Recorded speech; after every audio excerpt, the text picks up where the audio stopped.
Hey lovelies! Today we have a brand new series to the channel called Netflix and Nails. Today I'm going to be reviewing Fear Street Part 1, 1994, and I'm going to be showing you nails inspired by the movie. So for my review, I will first go through a synopsis of the film, then I'll give it my review out of 5 ravens, and then we will go through what I took from the film, and then some fun goofs and just some interesting things I found out about the film. So the movie Fear Street was actually based on books from R.L. Stine. Now, I don't know about any of you, but R.L. Stine was definitely a big part of my childhood, so this was really amazing to watch. Our story begins in 1994 in a small town called Shadyside. Heather Watkins, an employee of the Shadyside Mall, is closing for the night. Her friend Ryan Torres lets her know he'll be 15 minutes and then he'll meet up with her, not before making some jokes about an inflatable girlfriend he has in the back.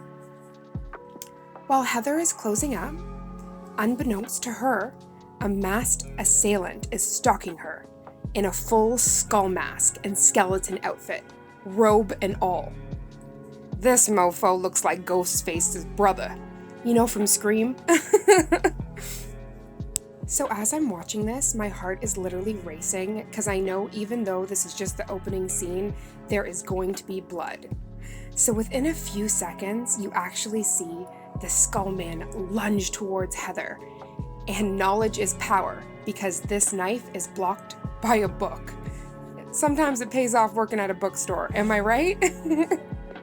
Sadly, Heather's luck runs out here, and shortly after this encounter, the figure in the skull mask catches up with her, and she succumbs to her wounds. The masked madman kills several other mall employees before being shot down by local law enforcement. This brings us our first shock of the film, revealing that the masked assailant is none other than Ryan Torres, who showed zero sign of any murderous intent. Sadly, the media reports this massacre as a norm for Shadyside, which they dub murder capital of the United States. Soon after this, we are introduced to Dina. Now, Dina is my favorite character. This is a character I wish I could have seen when I was a little girl. Dina is a fierce woman of color, and she's also queer. And for me, especially in my teenage years, I really struggled for, first of all, women of color, and also queer women of color representation. It just wasn't there.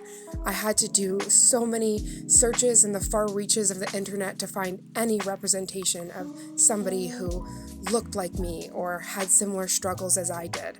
So I really bonded with this character instantly. Dina is a fierce character. I can't go on enough about her. But when it begins, our fierce queen is struggling. She is dealing with a breakup. We know how that feels, right? So her closeted girlfriend has moved to Sunnyvale. Now, Sunnyvale is the neighboring town, and in all aspects, it's the polar opposite of Shadyside. Sunnyvale has virtually no crime, and it is abundant with wealth and opportunity, whereas Shadyside is known as the murder capital of the USA, where an average lifespan is in your 30s. Talk about your haves and have-nots. And many Sunnyvalers have no issue pushing the misfortunes of the Sunnyside residents in their face, causing a clear rift between the communities. With that dynamic in mind, we go back to Dina Johnson and Josh Johnson. Josh is Dina's younger brother, and within seconds, we can tell that he is into cosplay and is incredibly book smart. Chatting in his AOL chat room dedicated to all things murderer and murders in Shadyside, he signs on under the alias Horrible Silence, or Sir Silence. He speaks with another Shadyside resident who calls herself Queen of Air and Darkness. They begin talking about the murders that just took place at the Shadyside Mall, and quickly we begin to understand that this town's problem is a freaking curse. Seems the town's issues began back in 1666 when Sarah Fier was executed on allegations of witchcraft. The town even has a poem about Sarah Fier, and it goes like this. Before the witch's final breath, she found a way to cheat her death. By cutting off her wicked hand, she kept her grip upon our land. She reaches out from beyond the grave to make good men her wicked slaves. She'll take your blood, she'll take your head, she'll follow you until you're dead.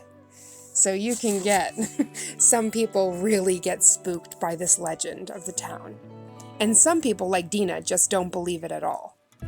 But essentially, after Sarah's execution, about every decade or so, she possesses a Shadyside resident and causes them to go mad and on a murder spree, enacting her revenge on the land. Sunnyvale sets up a candlelight vigil for Shadyside in honor of all the people who passed in the Shadyside Mall stabbings. This vigil is being hosted at Sunnyvale's Devils Football Stadium, and it doesn't take long for heated words to cross from both sides. During this vigil, Dina finally meets up with Sam, her ex, and begins a heated argument almost at the identical time things are becoming explosive at the vigil. Dina is fuming because she has seen Sam not only with a guy, but with a Sunnyvale footballer. She feels as though in Sam's eyes, she would never be good enough, and that Sam is just too afraid to come out and live authentically as herself. As Dina tries to shove a shoebox of memories and all of Sam's things, all hell breaks loose at the vigil. The two separate, going to their respective groups, while a fist fight erupts between the crowd of Sunnyvale and Shadyside. Following the brawl, Dina and her band of Shadysiders are all in a school bus on their way back on their side of town, all amped up. They're pissed. Enough is enough. They already have to deal with people in their town literally going postal, and now this from Sunnyvale? Enough was enough. During this time, Dina realized that they were also being pursued by a car with an identical mask to Ryan Torres, the Skullman. When she looks closer, she also realizes that the person in the skull mask is actually Peter, and Sam's in the freaking car. How much more can one person take? So right in that moment, Dina runs to the emergency exit, and literally a jock throws something out of the car, a bottle, right onto the emergency hatch window. That was it. Quickly, Dina ran and got the large cooler that was filled with electrolyte karma, and she was gonna spill the ice and juice all over the car.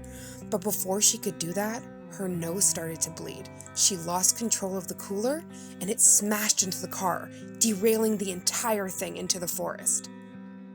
Dina, realizing that she could have potentially killed Sam, she freaked out. They stopped the school bus and quickly ran out to the site of the crash to make sure that everything was okay. Sam wakes up in a haze, realizing that Peter is knocked out. She escapes out of the window, and upon escaping, she's almost feeling around on the ground, and what she doesn't realize is she's actually disturbing the bones of Sarah Fier. Now, if this was Sarah's plan or not, it sure has happened now. And all hell breaks loose. Literally, right in that exact moment, Sam has a vision. She sees the witch.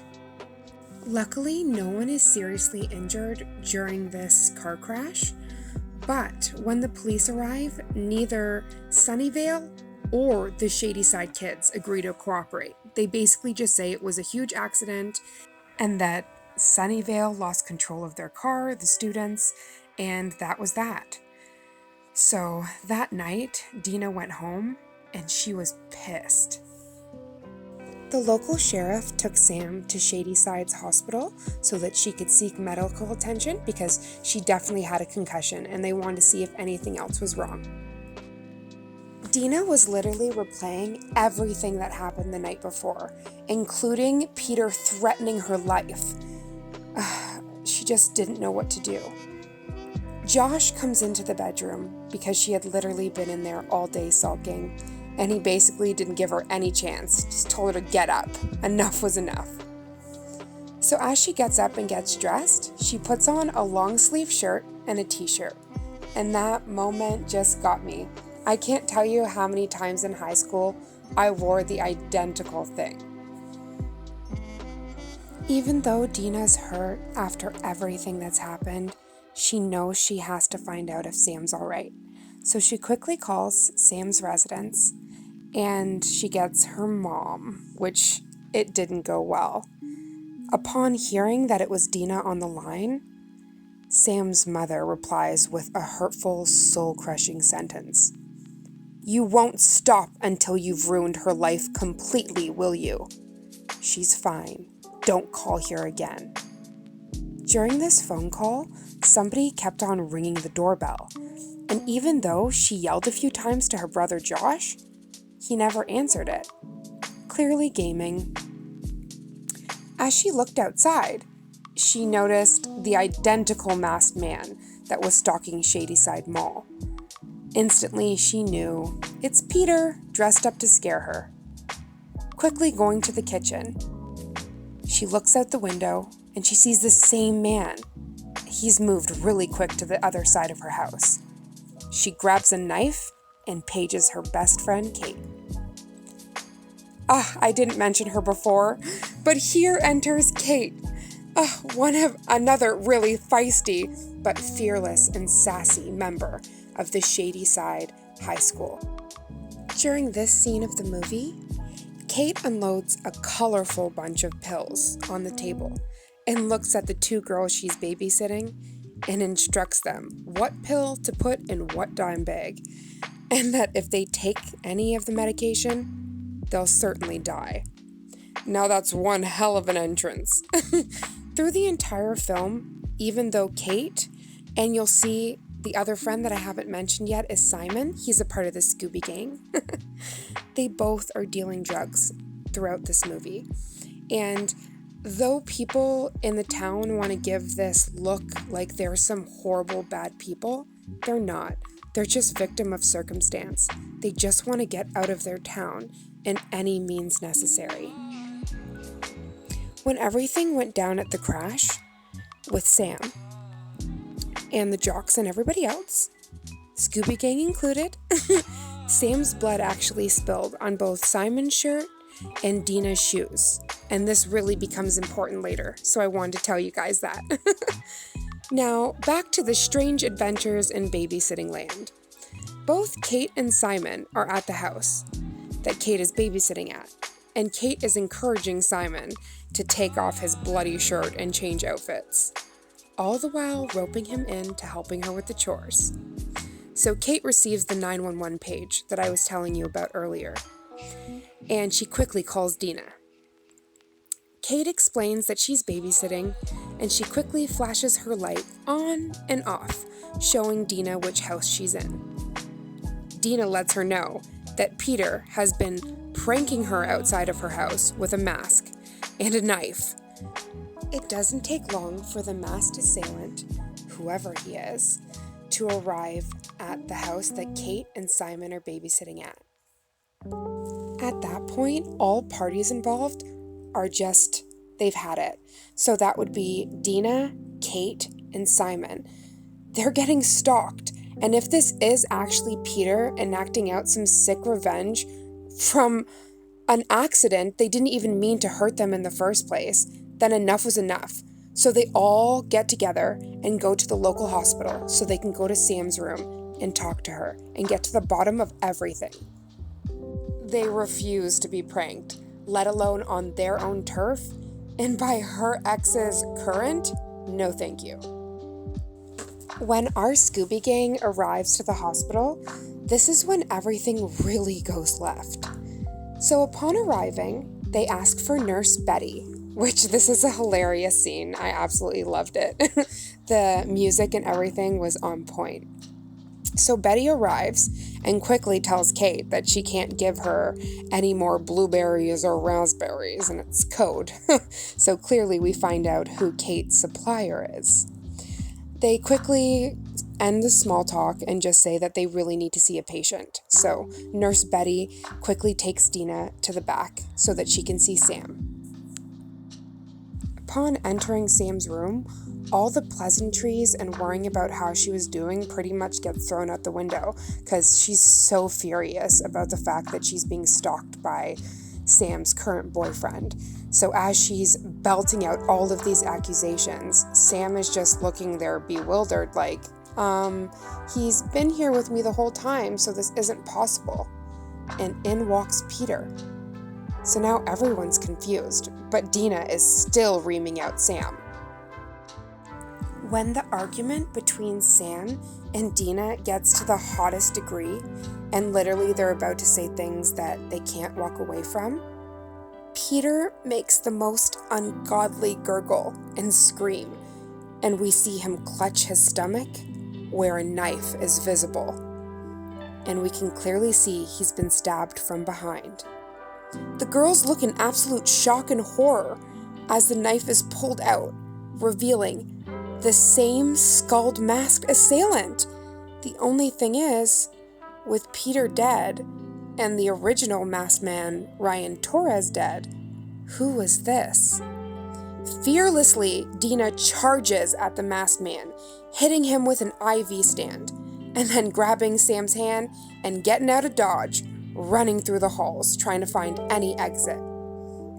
All the while being pursued by this masked killer. Eventually, the other Scoobies, which would be Josh, Kate, and Simon, they hijack an ambulance vehicle, and they literally holler out to Sam and Dina to get into the car so that they can get out of the hospital away from this madman. During the kerfuffle, when everybody is trying to get to the vehicle, actually there's like this amazing scene where Sam is running and the masked man grabs Sam's hair, and Dina's like, oh, hell no, and she jumps on him. And as she's wrestling the top of his head, Sam bites down on his hand that I guess he would have his knife in. And as he drops the knife and he gets taken down by these two women, you see his face. And it's none other than Ryan Torres. So this is where a lot of things start coming into light, and any form of trying to not believe the curse or believe in Sarah Fear it goes right out the window. If dead people are coming back and doing the bidding, definitely there's some kind of witchcraft or something's going on. The gang quickly realizes that this entire time that they were being stalked, it was actually by Ryan Torres, and that this was through the biddings of Sarah. But why? What was the connection? And this is where we come back to the blood. Both Dina and Simon both had blood on them from Sam. And the witch is trying to collect. The only person that is consistent through all these attacks is either Sam's blood or Sam. Upon this discovery, the entire gang truly starts listening to Josh, who is all things. He knows everything about serial killers, everything about the town's history. He has all of the newspaper clippings, so they all sit down and have a real talk about the town's history and how all of this is now connecting to them. Josh and friends quickly discover that every decade or so, Sarah possesses a shady cider to do her bidding. So they discover that not only a massacre happened in Camp Nightwing in 1978, but it just continues and continues, far-reaching, going all the way back to 1666, when Sarah was originally executed. Fearing that Sarah could essentially bring every single one of those killers back to come for them, they had to come up with some kind of plan, anything. The first plan that they came up with to kill the killers was actually genius, and it was to blow them up in the school, but it didn't end up working out well. So upon further review on the newspaper clippings, they actually discovered that there was a survivor, somebody who touched the bones and still survives to this day, and her name was C. Burnham.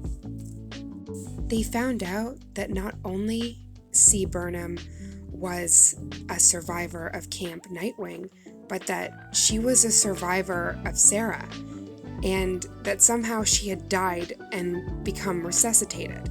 So this gave the gang an idea that maybe the only way to get rid of Sarah, or rather Sarah's curse, her grip on Sam's life, was to kill Sam and revive her some way. The gang enact this plan in the supermarket that Simon works at, and it's all hands on deck. They literally take Sam's blood and they put it on X's on every one of their chests so that they can literally draw different areas, like the killers to different spots, so they don't instantly go for Sam, while Sam and Dina have to go through this kill and revive plan. The plan consisted of Sam ingesting entirely too many pills and hoping that EpiPens bring her back. Now, I'm no doctor, I'm just a PSW. I worked in the healthcare field for 10 years, but can we say Narcan? I feel like they would need some more things than just epinephrine to help them, but that was the plan, and ultimately it kind of goes haywire, and Dina has to drown a willing Sam in the lobster tank in the supermarket. This is the only way they can find to kill her and then try to bring her back. Luckily, they were able to revive Sam, but not before everybody thinking that she had succumbed to a mixture of the medication and the drowning. It was terrifying, but luckily all of the scary masked men disappeared, and masked lady. Well, she didn't have a mask, but she was definitely scary.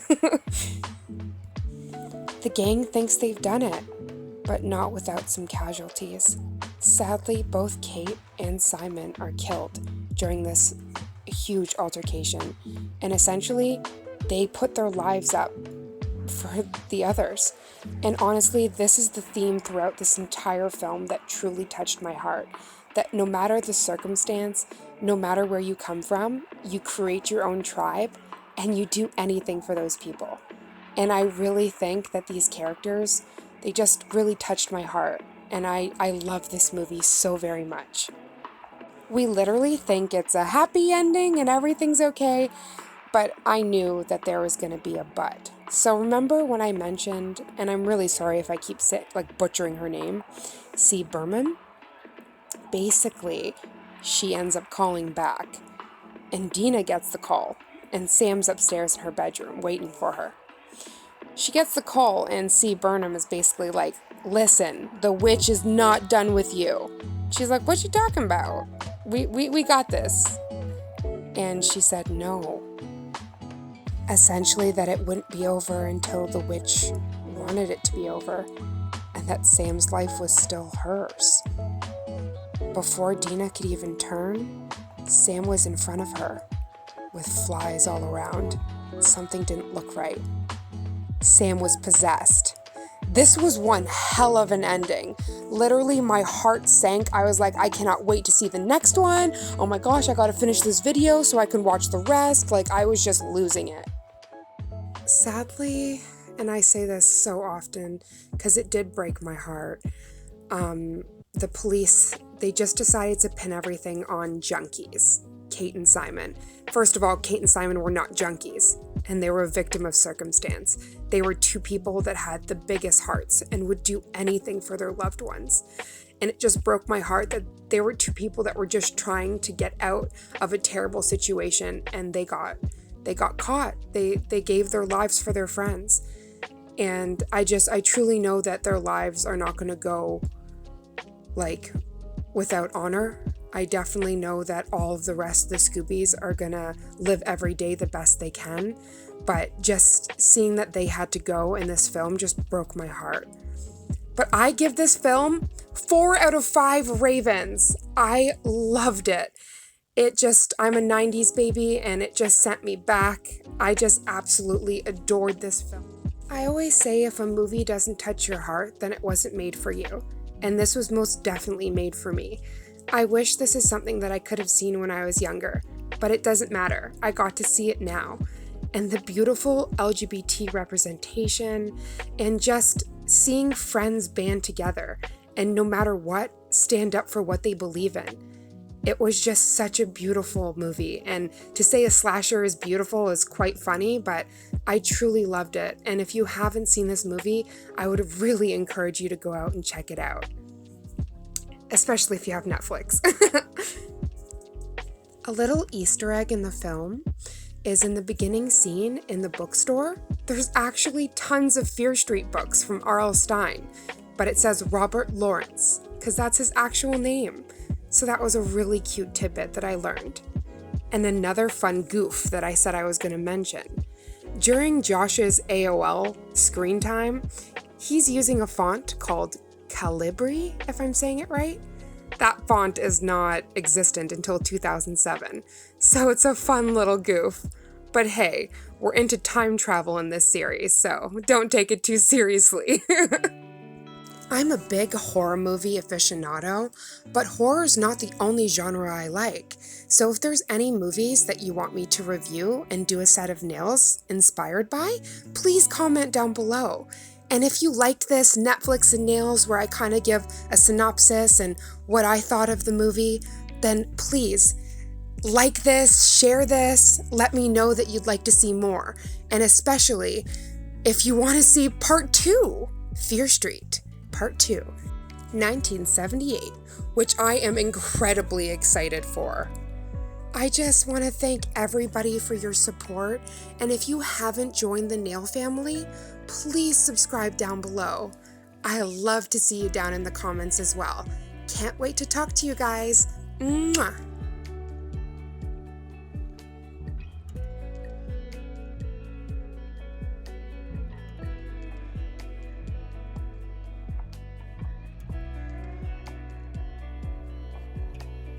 I also forgot to mention Josh. I did talk about him, but I didn't talk about how much of an underdog he was. A lot of people kind of didn't take him seriously, or maybe just thought that he was into serial killers and the supernatural for other reasons. But there's a scene when Kate asks him, like, why are you so knowledgeable in this stuff? And he literally said, know thy enemy. And it was just genius. He literally did all of this research so he could understand the town and protect his friends and family. It just really touched me, and he was truly small but mighty, and they wouldn't have made it as far as they did without him. So an honorable mention definitely goes to Josh. And I also wanted to tell you guys, in a little bit, I show some reveals of these gorgeous nails. And in one of the scenes, I show this gorgeous coffin that I actually got as a present from the Tynedega Reserve. So I just wanted to give that little piece because that coffin is very special to me.